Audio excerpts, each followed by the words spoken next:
Hello and welcome, and as you can see behind me there's a beautiful activity happening, and that is Forex trading. That's right, we are at Ingot, Kenya, where we'll be looking at what is Forex trading and how to get started. I will be joined by Nick Murray, the head of education here at Ingot, Kenya. So let's go and start this conversation. I think Forex has been in everyone's mouth. You look at people, they have a very flashy lifestyle, flashy cars, and one might want to ask, what is Forex trading and what is the idea behind it? Basically, it's just the exchange of one currency to another. So we find that it's a market where government, banks, investors, and retail traders, they come together and exchange and speculate the currency prices, the movement. So the whole idea is basically to buy low, sell high. On the point where now the market changes, or the value of the currencies changes because it changes with time. Basically. So Forex is about currencies. Yes. And how is it different from the stock market? Now when it comes to the stock market, there's some stocks that are traded in Forex market as well, which we call the CFD stocks. But then there's the local stocks as well, which now we trade them on a leverage of 1:1. So whereby you need to be in a place where you have equal amount of funds to buy the exact amount of share that is, or the costing of the shares per share. When it comes to the Forex side, when you look at it, you can trade the stocks still, but then trade them on a leverage bit, whereby you can control a large amount of position with actually less amount of funding. Then that will mean the risk here is very high, because if I'm investing something that is low for something that is high, what happens when it doesn't go as planned? Yes, true. Risk management is the key thing. Now, when it comes to risk management, to Forex trading, you have to include risk management, and that's whereby we say now that is the skill. You'll have to learn the skill, and you learn this skill will probably pay you for a lifetime. So, risk management is very important. As you've said, leverage trading carries a lot of high risk investment, and when you look at it in that way, you'll be in a place where you're able to know how much are you willing to put or stake in a certain stock or in a certain currency that you're trading at that time. So what happens basically when it comes to leverage trading is you carry, like you said, the ability to control a larger amount of stock with a small amount of money, but then at the same time it's a double-edged sword. So the probability of you making more money is there, and the probability of you losing more is there as well. So it's kind of something that you need to be very good in terms of getting the skill to be able to moderate it. And you mentioned learning. How can one learn this? Are there classes that are offered? But yes, I think there are classes that are offered, because sometimes you hear someone say they have to pay like 20,000 to learn that. Is there no cheaper class for trading? Definitely, learning is the key thing. So locating a good place to learn, that's another key thing. While there's the ones that are being sold, the ones that I've mentioned, but we also have some of the regulated brokers that are offering free education classes.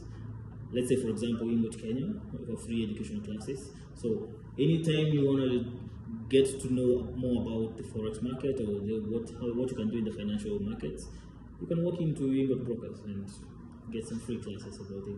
Okay, so now when I learn, how do I get started? Because in the stock market, you open an account and then you have a stockbroker. Is it the same case? Yeah. You still need a broker, same as the local stocks. You still need a broker, same as you need a stockbroker for the stocks. You need also a Forex broker for trading in Forex. And the bit is ensuring that the Forex broker is regulated, which is a very good thing. It's a very key thing which comes a lot in hand in terms of investor protection and ensuring that there's fairness in the market. So in Kenya over here, there's a regulatory body called the CMA, which is the Capital Market Authority. Their main work is to license and to ensure that there's fairness in the market, and as well as protect you as the client or as an investor. But Forex has often been labeled as a scam. How true is this statement? Yeah, it's true. It's true. Forex has often been labeled as a scam. It depends on how you're looking at it. In terms of how you're looking at it. But the key thing is, Forex is not a scam. It's actually, like I said, it's a skill that you need to learn, and it can make you a very good investment. while at the same time carry some risk on the other side that it can actually run you off all your money. What you need to do is to learn the thing, learn the skill itself when it comes to forex market. Now, in terms of scams, they can come out in two different ways. Probably you can look at it in terms of individuals that try to be fraudulent in the market, and also unregulated brokers as well. Because I can give you a test scenario for myself. I've been in the market for 10 years now, and in the beginning I did engage a broker that was unlicensed, unregulated basically, and cut story short, after investing some very good amount of money that I had saved for a period, one day we woke up and it was, and the website was giving me an error 504. So yeah, no, looking at that point, there was no way I could have reached to the company, because again, it's something that I just went online and I found a broker and I was like, you know what, this thing looks easy, the way it's usually advertised, just buying and selling, and I was just in. But having a regulated one, it's very good. As for example, in Kenya, it's very easy because, again, like I said, the main purpose of the regulated body is to protect you as an investor. So, God forbid something would happen, we will definitely have someone to take care of you, basically.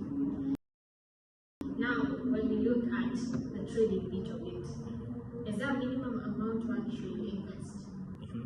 In terms of minimum amount, I would like to say it basically depends with yourself.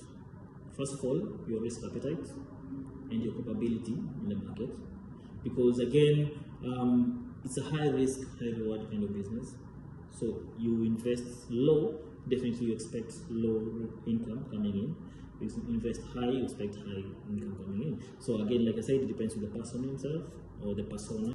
What is your risk exposure? How much can you handle on the negative in the market? Because you can only realize a risk when you close the trade, or when the trade hits something we call a stop loss in the market. There's chances where the market can run on the negative, but still we call it a floating loss.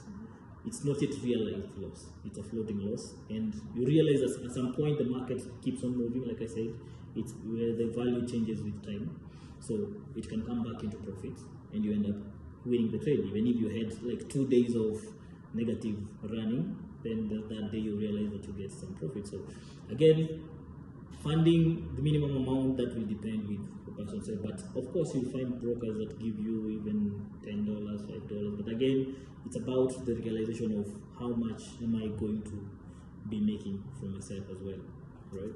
But what do you mean when you say brokers are giving you $10, $5? Oh, it's the funding limit, like you asked, yeah? In terms of the funding limit. So you can fund as minimum as you want or as you're capable of. But again, I think the bit is looking at, is it a business that you want to do? Are you trying something? Are you also in for just trials? When you're serious about it, you will realize that starting with a good amount, let's say talk about something like $500, $200. It's a good range to start with the market. You can get some substantial amount coming in. Even if you clock in your $20 a day, that's actually good, something good. Yeah? But you're mentioning dollars there a lot, so does it mostly focus on dollars? Yeah, the base funding currency will be either in dollars or pounds or euros, depending with the broker again. So all your money will be either you can fund them in USD, in pounds, or in euros. So you don't have actually a way to fund in Kenya shillings yet. I'm hoping that we'll come up with one very soon. But again, yeah. So doesn't mean the fact that you have a dollar account, you cannot trade the pounds, you cannot trade euros, you cannot trade gold, you can trade everything. This is only the denomination currency that you're having, so that you can open an account. Okay. And people mention they live a lot. Yeah. Is it in the forex trading? It is. I could say it is, but majors a lot on synthetics, trading with indices and synthetic indices. There's also some stuff that we call boom and crash as well that comes in when you mention trading. But again, the forex market that we're talking about the currency bit. of it, whereby now you're able to trade currencies, you're able to trade those stocks that I told you, CFD stock. You can trade the indices or the indexes, the stock indexes. You can be able to trade the ETFs. You can be able to trade some of the Okay. Now, Forex is a profit-making, I think, business. So, how long will I have to wait to get my return on investment? Your ROI can be, here's the thing, here's the interesting fact about Forex. You can double your account immediately and you can lose your account immediately. So there's no time limit of saying how much do I need to stay with this account to make money. It just depends with how well are you approaching the market. Are you getting good entries? Are you applying good risk management? Are you aware of the economic events that are happening in the market currently? So you can be able to seize some very good opportunities. You don't really need to chase the market as such, but you just need to be able to be aware to wait and get the high probability trades that are available in the market. And how is this profit gotten? Like you buy low, sell high, yes. like in the stock market? Yes. Is So in the forex market, like I said, we are trading on the currency prices. We're not really trading the actual thing, but we are trading we're not really buying the actual thing. What you're doing is we're trading the prices of the actual thing. So when you say buy low, you mean, let's say for example, currency, let's say the USD Kenya shillings. Let's talk about the USD and the Kenya shillings right now. We bring it home to make it a bit have some very good sense.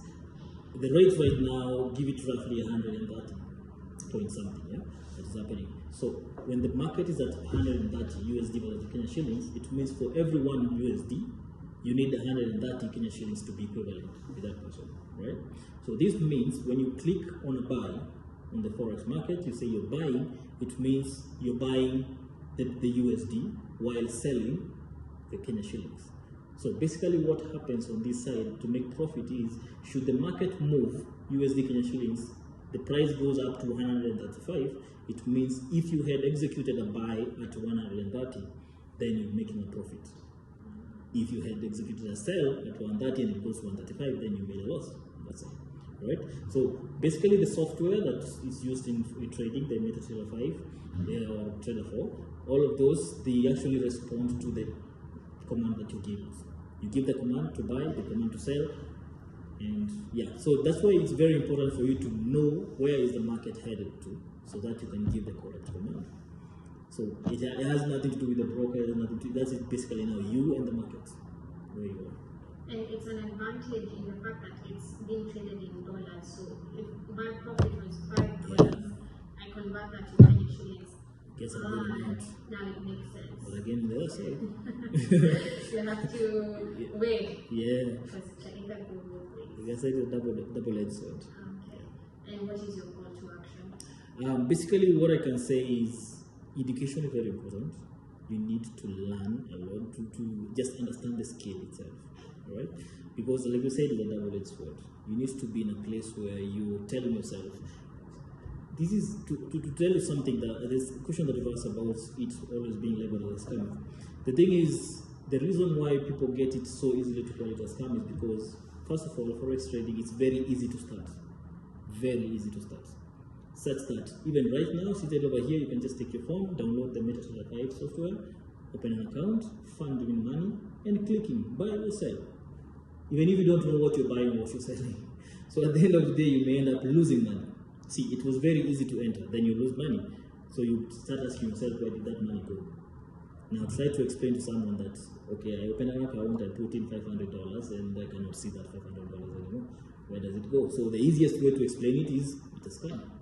This thing is a scam actually, because you can't really explain where did the money go, or you can't even really explain where did I get profit from. See? Because again, you ask me, we'll tell you it's from the global market, which is the forex market. Then you may ask yourself, who is that global market? So it has some bits of knowledge that you need to have. Learn the skill. This skill will pay you for a lifetime. As long as you're good, all you need is very easy things to start. You just need an internet. You need the skill, very important bit, and then you need a smart gadget. You have a smartphone. In this era of AI and stuff, so everybody is technology savvy at the moment. Yeah. That's true. That's very true. Thank you so much for joining us, Nick. At least now we understand a little bit of forex trading, and the key take home for me, I think, is investor education. You have to learn it. Seriously, you have to learn it, and you also have to do your due diligence to avoid falling victim of fraudulent people masquerading as brokers. Thank you so much for joining us. My name is Natasha. We will see you next time.